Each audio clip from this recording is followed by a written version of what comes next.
Hello everyone, welcome to our clever. நான் பிரகாஷ். இன்றைக்கி நம்ம சேனலில் லேட்டஸ்ட் வெளியாக மிக முக்கியமான புதிய அறிவிப்புகளை பற்றி தான் பார்க்க போகிறோம். அதாவது மே 31ஆம் தேதியான இன்று வெள்ளிக்கிழமை வெளியான மற்றும் அமலுக்கு வரக்கூடிய புதிய அறிவிப்புகளை நீங்கள் தெரிஞ்சுக்கணும். மறக்காமல் நம்ம சேனலை சப்ஸ்கிரைப் பண்ணுங்கள். சப்ஸ்கிரைப் பண்ணால் மட்டும்தான் நான் போடுற ஒரு பயனுள்ள வீடியோ உங்களுக்கு நோட்டிஃபிகேஷன் வரும். ஸோ வாங்க இன்றைக்கி வீடியோக்குள்ளே போகலாம்.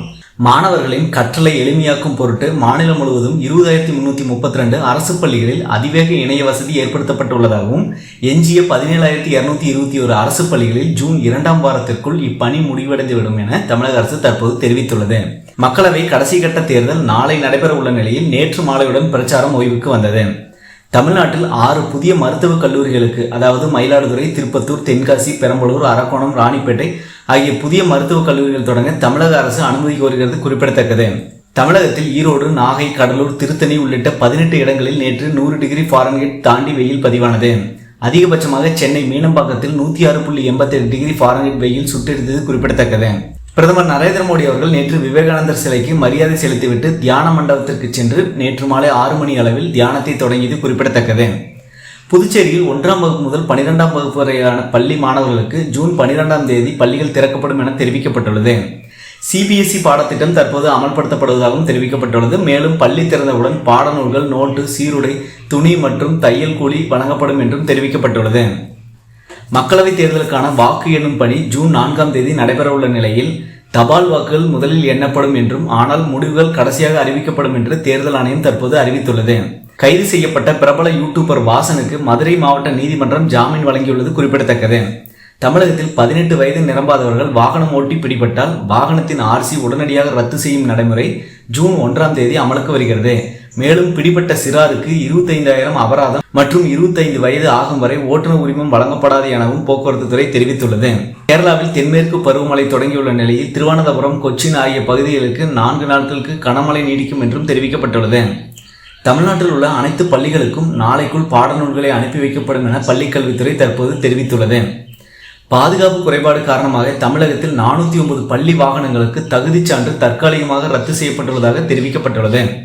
சென்னையில் தேனாம்பேட்டையைச் சேர்ந்த பெண் ஒருவர் ஸ்விக்கியில் உணவு ஆர்டர் செய்துள்ளார். உணவு டெலிவரி செய்ய வந்த ஸ்விக்கி ஊழியர் இளம்பெண்ணுக்கு பாலியல் தொல்லை கொடுத்துவிட்டு தப்பி ஓடிய சம்பவம் அதிர்ச்சியை ஏற்படுத்தியுள்ளது. அரவிந்த் கெஜ்ரிவால் அவர்களின் ஜாமீன் நீட்டிப்பு கோரிக்கை நிராகரிக்கப்பட்டுள்ளது. தமிழ்நாட்டில் ஊரக வளர்ச்சித்துறையின் மூலம் 511 முகாம்கள் மூலம் 92,003 இளைஞர்களுக்கு வேலைவாய்ப்பு வழங்கப்பட்டுள்ளதாக தமிழக அரசு தெரிவித்துள்ளது. சென்னை எழும்பூர் விழுப்புரம் மார்க்கத்தில் மேற்கொள்ளப்பட உள்ள பராமரிப்பு பணிகள் காரணமாக இன்று மற்றும் ஜூன் 4ஆம் தேதிகளில் சென்னை கடற்கரை டு செங்கல்பட்டு இடையே ரயில் போக்குவரத்து ரத்து செய்யப்படுவதாக தெற்கு ரயில்வே அறிவித்துள்ளது. இலங்கை யாழ்ப்பாணத்தில் தமிழர் நிலங்களை அபகரிக்கும் இலங்கை இராணுவத்தை கண்டித்து தமிழக அமைப்புகள் போராட்டத்தில் ஈடுபட்டுள்ளது குறிப்பிடத்தக்கது. பிரதமர் நரேந்திர மோடி மீது ராகுல் காந்தி விமர்சனம். விவசாயிகள், இளைஞர்கள் மற்றும் ஒடுக்கப்பட்டவர்களுக்காக நாங்கள் குரல் கொடுத்து வருகிறோம் என ராகுல் காந்தி பேச்சு. மயிலாடுதுறை தர்மபுரம் ஆதீன மடத்தில் பட்டின பிரவேசம் வைபவம் விமர்சையாக நடைபெற்று முடிந்தது. காங்கோவில் அமைதிப்படையின் தளபதியாக பணியாற்றிய இந்திய வீராங்கனை மேஜர் ராதிகாவிற்கு ஐநா தற்போது விருது வழங்கி கௌரவித்துள்ளது. மாணவர்களுக்கு அவர்கள் படிக்கும் பள்ளிக்கு சென்று ஆதார் அட்டை வழங்குவதற்காக பயிலும் பள்ளியிலேயே ஆதார் பதிவு என்ற புதிய திட்டத்தை தமிழக அரசு அறிவித்துள்ளது. சென்னை மாநில கல்லூரியில் சேர இதுவரை 1,30,000 மாணவர்கள் விண்ணப்பித்துள்ளதாக தகவல் வெளியாகியுள்ளது. வின்ஃபாஸ்ட் மின்சார வாகன தொழிற்சாலை கட்டுமான பணிகளை மேற்கொள்வதற்காக சுற்றுச்சூழல் அனுமதி கோரி அந்த நிறுவனம் தற்போது விண்ணப்பித்துள்ளது. சர்வதேச செஸ் போட்டியில் 3ஆம் சுற்றில் இந்திய வீரர் பிரக்யானந்தா முன்னாள் உலக சாம்பியன் கார்லசனை வீழ்த்தினார். சர்வதேச ஆண்கள் ஒருநாள் மற்றும் T20 கிரிக்கெட்டில் ஓவர்களுக்கிடையே பந்து வீச அணி எடுத்துக்கொள்ளும் நேரத்தை கட்டுப்படுத்த புதிய விதியை ஸ்டாப் கிளாக்கை ICC தற்போது கட்டாயமாக்கியுள்ளது. இன்றைய பெட்ரோல் மற்றும் டீசல் விலை நிலவரம் 79வது நாளாக எந்த ஒரு மாற்றம் செய்யப்படாமல் 1 லிட்டர் பெட்ரோல் விலை ₹100.75 1 லிட்டர் டீசல் ₹92.34 விற்பனையாகிறது. இதேபோல் தங்கம் மற்றும் வெள்ளி விலை நிலவரம் சென்னையில் இன்று 22 கேரட் 1 சவரன் ஆபரண தங்கம் ஒரு நாளில் 360 குறைந்து 53,840 விற்பனையாகிறது.